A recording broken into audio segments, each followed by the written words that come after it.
ஆதிக்கும் சிவனுக்கும். ஆமையா. அதாவது என்னது? ஆணுக்கும் வந்து பிறந்தவர் தான்.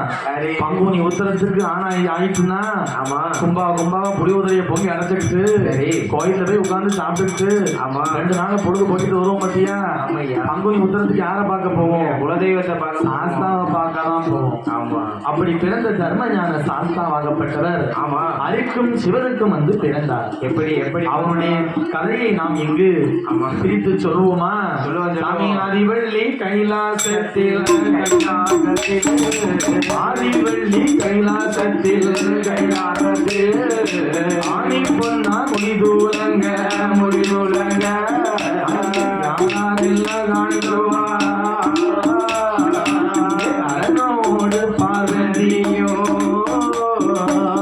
ஆனந்தமாய் கொள்கிறார் இந்திரலோகம் தன்னதிலே இந்திரராயந்தானியா சூரியரும் கொள்கிறார் பிரம்மலோகம் தன்னதிலே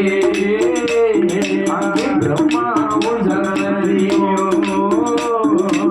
பிரியமுடன் கொள்கிறார் வைகுண்ட லோகத்திலே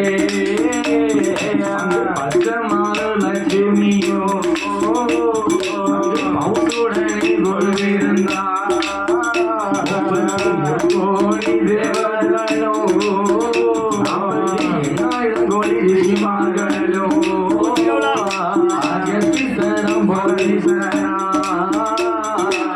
கலைக்கோட்டு மாமுனியோ அமர தேவர் முனிவரோடு அட்டதிக்கு பாலகனோ ஆகாயத்தில் சூரியனோ அன்பு கூலி சந்திரனா ஆகாயவாணியோடு ஆகாயவாணியோடு வெங்காரவி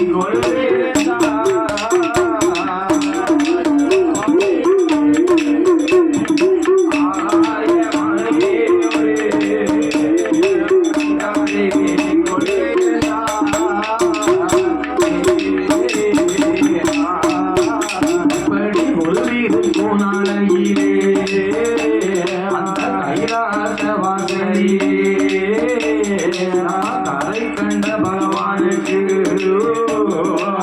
தெய்வனோட ரம்பையெல்லாம்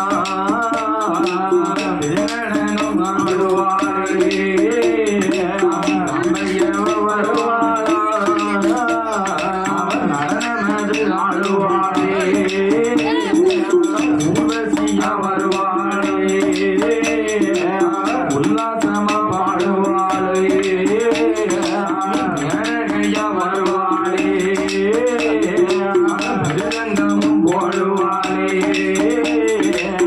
சரஸ்வதி வருவாளே சரஸ்வதி வருவாளே சங்கீதங்கள் பாடுவாளே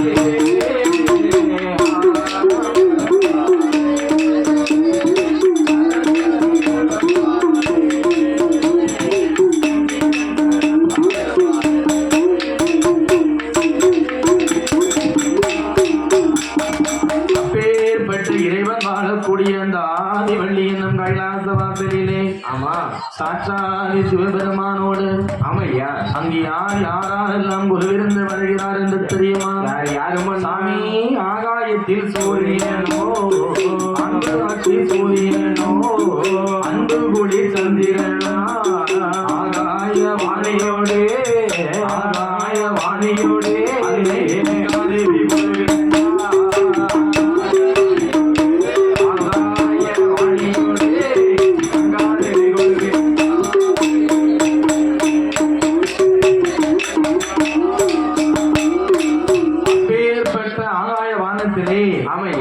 ஆதிவள்ளி என்னும் கைலாச வாசலிலே ஆண்டவன் சாட்சாதி சிவபெருமானான ஆகப்பட்டவர். ஆமா.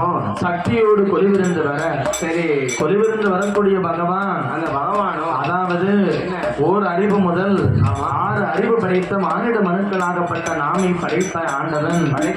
நாம் படைத்த இந்த உலகத்திலே ஆமையா நாம் வாழ்வதற்காக இந்த உலகமாகப்பட்ட ஆமா 14 உலகத்தை இறைவன் படைத்தார். ஆமா இறைவன் படைத்திருக்காரு. 14 உலகத்தை படைத்திருக்காரு. ஆமா ஆமா எதுக்கு படைச்சாரு? இயற்கை வாழலாம் நாம் வாழ்வதற்காக படைத்தார். ஆமா ஆமா அப்படி படைத்த அந்த உலகத்தை ஆண்டவனாகப்பட்ட பகவான் என்ன 3 பிரிவுகளாக பிரித்தார். எப்படி மன்னா என்ன பிரிவுகளாக பிரித்தார் தெரியுமா? அதனை சுதனை ஆதி பாதாளம். என்னதுப்பா? அப்படியா? ஆமா ஆமா எனக்கு தெரியாது. சரி 3 உலகத்தை பிரித்தார். பிரித்திருக்காரு. அதான் 7 14 உலகத்தை படைத்து ஆமா 3 பிரிவுகளாக பகவான் அதை பிரித்து ஆமா அதனை சுதனை ஆதி பாதாளம் என பெயர் கொடுத்தார். பேரும் வைத்து அதனை என்றால் ஆதிவள்ளி கைலாச வாசலிலே கொலிவிருந்து வருகிறார்களே, சரி சக்தியும் சிவபெருமானும் கொலிவிருந்து வரக்கூடிய ஆதிவள்ளி என்னும் கைலாச வாசலை அதலை என்று சொல்லுவார்கள். ஆமா ஆமையா சுதலை என்றால் சரி நாம இருக்க பத்தியா என்னது இந்த பூமி தான் சுதலை. இந்த பூமியா ஆமா ஆமா இந்த பூமி தான் என்னது? சுதலை சுதலை. ஆமா 70 கிலோ இருக்கக்கூடிய ஒன்னைய சுமந்துகிட்டு இருக்காங்க பூமாதேவி. ஆமா இதுதான் சுதலை. சரி மன்னா நமக்கு கீழே ஒரு உலகத்தை படைத்தார் பகவான். கீழேயுமா ஆமா தோண்டி பாப்போமா தோண்டி பார்த்தோமா?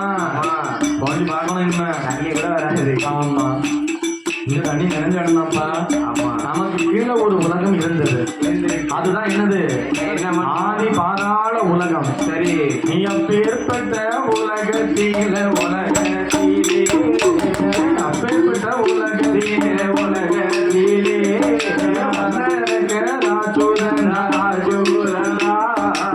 ஈரோடு சிறப்போடும் ஆண்டு கொண்டு வாரானப்பா. ஆதி பாதாள உலகத்துல ஆமா யார் ஆண்டுகிட்டு வரா? ரிஷிமுகாவர்மனும் ரத்தக்கண்ணி பெண்கொடியால் பெற்றெடுத்த மகன். ஆமா வல்லரக்கை ஆண்டு வாரான். அவனுக்கு ஏன் பேர் வல்லரக்கன் வந்துச்சு தெரியுமா? எதுக்கு மன்னா அவங்க அம்மாவும் அப்பாவும் செஞ்ச வல்லமை தவத்தாளவன் பிறந்ததுனால ஆமையா அவனுக்கு வல்லரக்கன் பேர். ஆமா ஆமை அசுர அரக்க குலத்திலே வந்தவன் பிறந்ததாலே அரக்கன் என்ற பெயர் நாமத்தில் ஆமா ஆதி பாதாள உலகத்தை ஆண்டு வருகிறான். ஆமா ஆமா மன்னா அவங்க அப்பாவும் அம்மாவும் அந்த ஆதி பாதாள உலகத்தை ஆண்டு வரும்போது ஏகப்பட்ட வசதி. ஆமா மாசம் சரி 3 மழை பொழியும். இப்ப 3 மணி வருடம் 3 பூ விளைந்தது ஐயா. ஆமா ஆமை இந்த பாவி என்னைக்கு அடியெடுத்து வச்சானோ அன்னைக்கே நாசமா போச்சு. இப்ப கட்டமன்னா போயிட்டு என்னது? என்ன ஆதி பாதாள உலகம். ஆமையா என்னாச்சு? ஒரே பஞ்சம் மேல பஞ்சம். இப்ப தண்ணியே இல்லாம போயிட்டு எப்பேற்பட்ட பஞ்சம்? எப்படி சாமி நாளிகது உண்ட பஞ்சம், நாயகனி தோற்ற பஞ்சம், ஆடாக்கு உருண்ட பஞ்சம், அரக்கனவின் தோற்ற பஞ்சம், மரக்கா உருண்ட பஞ்சம், மரக்கா உருண்ட பஞ்சம், அந்த மன்னனவின் தோற்ற பஞ்சம், மரக்கா உருண்ட பஞ்சம், மன்னனவின் தோற்ற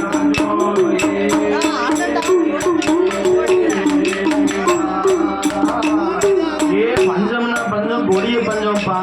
சரியான ஐயாவுடைய வாசல்ல வந்தோடனே சுட சுட பொங்கலும் கேசரியும் கிடைச்சது. ஆதி பாதாள உலகத்துல ஆமா அசுர அரச குலத்திலே வாழ்ந்த வல்லரக்கை ஆண்டு வரும்பொழுது சாதாரண பஞ்சம் கிடையாதான்.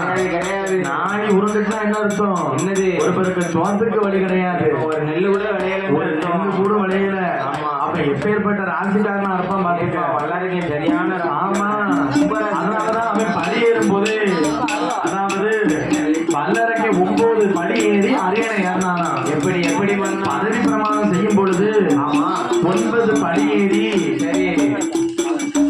9 படி ஏறி ஏறிவிட்டு பதவி பிரமாணம் செய்தான். ஆமா ஆமையா 9 நவகிரகங்களை கொண்டு வந்து போட்டுவிட்டு 9 படிகளாக ஆக்கி அவனுக்கு பதவி பிரமாணம் செய்து வச்சாங்க. 9வது படியில கால் எடுத்து வச்சாங்க.